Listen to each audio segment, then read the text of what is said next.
ఎంతమంది స్త్రీలు ప్రార్థన చేసేవాళ్ళుగా ఉంటున్నారు. నేడు ఏ ఇంటికి వెళ్ళినా స్త్రీలు ప్రార్థన చేసేవాళ్ళుగా కనబడట్లేదండి.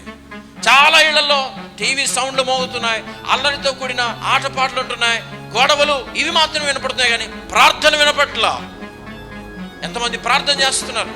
నేడంతా సమయం వృధా చేస్తున్నారు. చాలా మంది స్త్రీలు ఆదివారం రావడానికి కష్టమైపోతుంది, తలకాయ బరువు ఎక్కిపోతుంది. ఆదివారం రావడానికి చాలా కష్టమైపోతుంది నేడు చాలా మందికి. మరి మిగతా రోజుల్లో ప్రార్థన గురించి పక్కన పెట్టండి. ఎందుకు ఇంత నిర్లక్ష్యం అయిపోయాం? ఎందుకు ఇంత బద్ధకం అయిపోయిన స్థితిలో ఉన్నాం?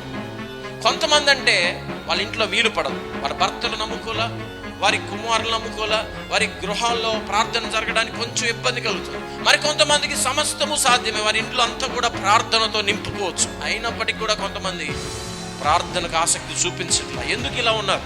ఒక గృహంలో చేరి ప్రార్థన చేయండి, ప్రభువా అని దేవుడిని అడగండి. అడిగి వేడుకునే దగ్గర పొందుకోండి.